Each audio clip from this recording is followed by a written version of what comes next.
dar início à nossa primeira reunião aqui do pré-natal de alto risco do segundo semestre de 2025.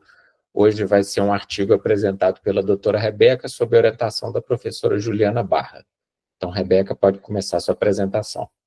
Obrigada, doutor. Boa tarde, meu nome é Rebeca, sou residente do primeiro ano de ginecologia e obstetrícia da UFMG e eu vou apresentar um trabalho que chama Estratégias Profiláticas para a Prevenção de Hemorragia Pós-Parto em Cesarianas. É uma revisão sistemática e uma meta-análise em rede bayesiana de ensaios clínicos randomizados. Bom, a gente sabe que a hemorragia pós-parto é uma das principais causas de mortalidade materna, especialmente em países de baixa renda, contribuindo com 27% de todas as mortes maternas do mundo. E a OMS identificou como uma prioridade global a prevenção e o manejo da hemorragia pós-parto. A gente usa, tanto na prática clínica, vários medicamentos de forma profilática para prevenir a hemorragia pós-parto, sendo a ocitocina a principal medicação. Ela é um ultrotônico de primeira linha. Em outros países também costumam utilizar outros medicamentos, como antagonistas do receptor de ocitocina de longa ação, como a carbetocina, alcaloides de ergot, como a ergometrina, e prostaglandinas, como o misoprostol e o carbaprost. O ácido tranexâmico também é utilizado na profilaxia, de hemorragia pós-parto. Ele é um antifibrinolítico. Até o presente estudo, o estudo é de 2023, não tinha uma hierarquia clara quanto à eficácia dessas medicações para a prevenção de hemorragia pós-parto. O estudo se apresenta como uma primeira meta-análise em rede bayesiana que tenta avaliar a eficácia dessas intervenções profiláticas para a hemorragia pós-parto durante cesarianas. Então, o estudo, a metodologia dele é uma revisão sistemática e uma meta-análise em rede bayesiana. Essa rede bayesiana permite, com efeitos aleatórios, ela permite comparar simultaneamente múltiplos regimes. Esse estudo, ele teve como base de buscas Medline, a Cochrane, a Embase e a Web of Science. De todos os estudos, desde a criação dessas bases até 2023, foi quando foi feito esse trabalho. Para os critérios de inclusão, foram utilizados ensaios clínicos randomizados, que abordavam mulheres grávidas adultas submetidas a cesariana. Ele utilizou estudos que comparavam estratégias profiláticas, tanto em monoterapia quanto em terapia combinada, incluindo a ocitocina, a carbetocina, o carboprost, os alcaloides de ergot, o misoprostol, ácido tranexâmico e soluções placebos. E todas as medicações têm que ser administradas em via parenteral. Foram escolhidos estudos que não eram ensaios clínicos randomizados, ensaios que comparassem a mesma medicação, mas em diferentes dosagens ou vias, estudos não publicados em inglês e estudos com populações sobrepostas. Os desfechos analisados foram, de forma primária, hemorragia pós-parto, que foi definida como uma perda sanguínea maior que 1.000 ml após cesariana. Desfecho secundário, mortalidade materna, necessidade de hemotransfusão, administração de ultrotônicos adicionais. E como desfecho primário, foi analisado febre, náuseas e vômitos, procedimentos adicionais para controle da hemorragia, histerectomia e perda sanguínea intraoperatória. Para análise estatística, foi utilizada a ocitocina como comparador de referência e também foram utilizados valores sucras, que é a área sob a curva cumulativa de ranqueamento, que estima a probabilidade de uma intervenção ser melhor do que outra, com base na eficácia e na aceitabilidade. Então, a gente vai ver daqui a pouco os valores sucras, quando a gente tem um valor maior, indica um melhor desempenho comparativamente a outro. Para essa seleção desse trabalho, foi utilizado 167 ensaios clínicos, com um total de 44.817 pacientes randomizados. E, a partir desse trabalho, eles foram analisando os resultados. Quanto ao uso dos agentes profiláticos, 12.868 pacientes fizeram uso de ocitocina em monoterapia para a prevenção de hemorragia pós-parto cesariana. 5.849 fez uso da carbetocina em monoterapia, 1.773 do misoprostol, 100 pacientes fizeram uso de carboprost. E também alguns pacientes fizeram combinações. São diversas as combinações, mas as mais utilizadas foi ocitocina mais ácido tranexâmico, foram 5.331 pacientes.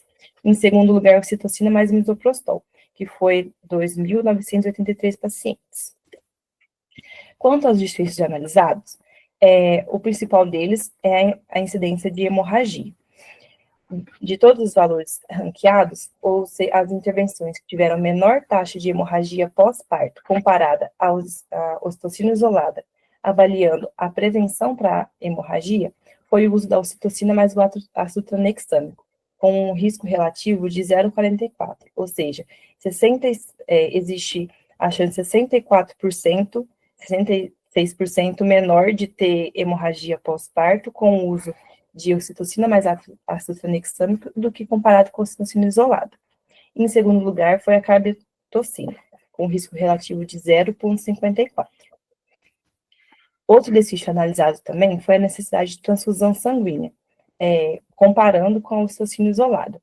O estudo depois, ele ranqueia os riscos relativos, que eu vou mostrar no próximo slide, mas o que teve melhor resposta foi a associação de ocitocina mais ácido tranexâmico mais ergometrina, para evitar a necessidade de transfusão sanguínea. Em segundo lugar, foi ocitocina mais misoprostol mais ácido tranexâmico. Em terceiro lugar, carbetocina. Em quarto lugar, ocitocina mais ácido tranexâmico.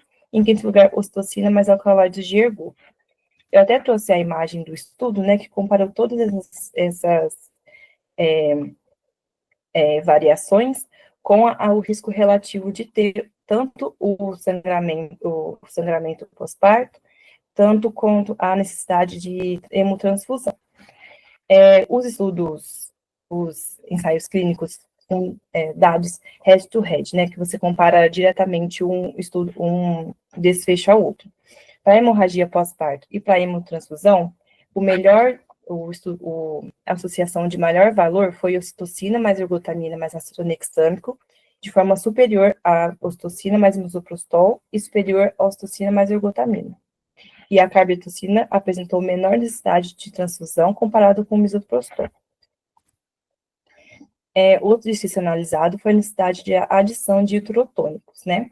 Em relação à ocitocina isolada, a associação de ocitocina mais ácido tranexâmico teve um risco relativo de 0,08, ou seja, a administração profilática dessa associação tem a chance, 92% menos chance de você precisar de adicionar outro uterotônico quando comparado à administração só de ocitocina.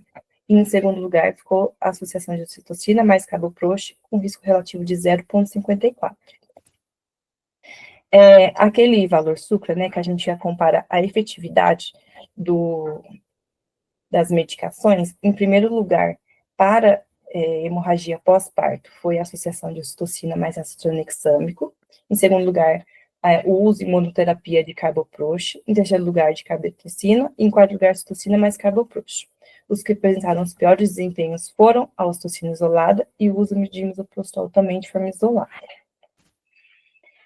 Comparações diretas, a carbetocina isolada foi superior ao misoprostol, com risco relativo de 0,25, a associação de ocitocina mais ergometrina, com risco relativo de 0,46, a associação de ocitocina mais misoprostol e a associação de ocitocina mais ácido tranexâmico.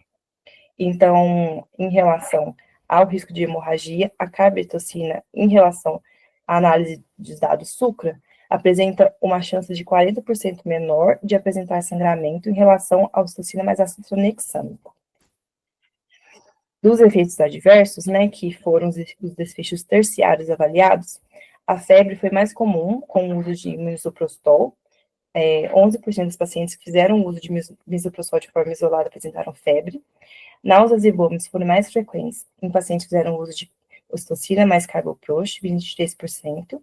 Ocitocina mais ergometrina, 21%, carbetocina, 15%, e ocitocina mais ergo mais ácido tranexâmico, 11% dos pacientes. A histerectomia foi mais comum com a realização de placebo e com a realização de ácido tranexâmico de forma isolada. A necessidade de procedimentos adicionais foi mais baixa com ocitocina mais ácido tranexâmico e mais alta com o uso apenas de carboprost isolado e com associação de ocitocina mais ergometrina. E a perda sanguínea intraoperatória foi menor entre os pacientes que receberam mais de um medicamento profilático, principalmente quando a associação de ocitocina mais misoprostol mais ácido tranexâmico. Então, analisando todos esses dados, né, os principais achados do estudo é que o uso de carbetocina de forma isolada ou da associação de ocitocina mais ácido tranexâmico de forma profilática reduz o risco de hemorragia pós-parto em cesarianas em comparação com o uso da ocitocina isolada. A maioria das intervenções reduziu a necessidade de transfusão sanguínea intraoperatória quando comparada à ocitocina isolada. O uso de ocitocina e ácido tranexâmico e também o uso de ocitocina mais carboprost foram associados com menor necessidade de uterotônicos adicionais em comparação à ocitocina de forma isolada, e também, comparativamente à ocitocina de forma isolada, todas as intervenções reduziram a perda sanguínea intraoperatória, com exceção de misoprostol isolado, carbetocina e a combinação ocitocina mais ergometria. Concluindo, então, duas estratégias profiláticas demonstram superioridade em relação ao uso de ocitocina isolada de forma profilática para a prevenção de hemorragia pós-parto, que é o uso da carbetocina e o uso da ocitocina mais ácido tranexâmico. As duas apresentaram efeitos semelhantes em vários desfechos. Então, a gente fica naquela dúvida, né? Qual método, então, é mais indicado para a profilaxia de hemorragia pós-parto? A gente sabe que a ocitocina, ela é subpadronizada e muitas vezes degradada com altas taxas de perda de potência, porque ela é uma medicação que, quando tem exposição ao calor, ela reduz a sua eficácia. Já a carbetocina tem um início de ação semelhante à ocitocina, porém com uma meia-vida mais longa. Além disso, ela é termoestável e dispensa refrigeração, podendo ser, então, benéfica em um país onde não tem um suporte tão grande nesse aspecto. Contudo, ela é 20 vezes mais cara que a ocitocina. Além disso, o ácido tranexâmico também é uma das medicações que está incluída na lista da OMS de medicação essencial, sendo amplamente acessível. Dessa forma, apesar da ocitocina ainda ter essas questões de perda de eficácia, a sua associação com o ácido tranexâmico ainda é uma alternativa viável e universal para a prevenção de hemorragia pós-parto, quando comparada com a ocitocina de forma isolada, porque ela tem uma custo-efetividade positiva e também ela apresenta-se com melhor desfecho para a prevenção de hemorragia pós-parto do que a ocitocina de forma isolada. E é isso. Essa é a discussão do trabalho que a gente estudou essa semana. Alguém tem alguma dúvida? Beleza, Rebeca, muito obrigado. Foi ótima a sua apresentação. Vou abrir aqui a palavra para a professora Juliana fazer os comentários dela. Então, Ju, por favor. Não sei se a minha internet aqui vai travar, porque aqui no colegiado é muito ruim, tá? Parabéns, Rebeca, foi ótimo, né? Um artigo um pouco complexo, mas diante das discussões atuais e do que vem acontecendo no panorama da hemorragia obstétrica, eu acho que é muito relevante, né, principalmente para os residentes, entender o cenário, né, que a gente encontra de hemorragia pós-parto, lembrando que o que a gente tem visto, tanto nos serviços públicos quanto privados, é uma ansiedade, né, a gente sabe que a gente precisa resolver, mas esse trabalho, ele mostra muito isso numa questão, porque o que motivou a realização dele foi custo-benefício. E aí, o que a gente vê diante de uma hemorragia pós-parto, quando abre o protocolo, a realização de todas as substâncias, tudo que se tem de farmacologia, mais intervenção mecânica e cirúrgica, tudo de uma vez, né? Sem dar o tempo, sem esperar mesmo, às vezes, a ação de um medicamento e outro, e aí o que motivou o uso, a realização desse trabalho no editorial, foi a questão do custo, né? Só deixar claro, né, Rebeca, porque acho que você não descreveu, que assim, é uma condição mínima, mas o mecanismo de ação do carboprost e da carbetocina são diferentes, né? não tem trabalhos mostrando exatamente a ação na cesariana, mas são diferentes, né? Mas continua sendo a via mais barata, sendo a de melhor benefício, né? Na hemorragia, na profilaxia da hemorragia nas cesarianas. Além disso,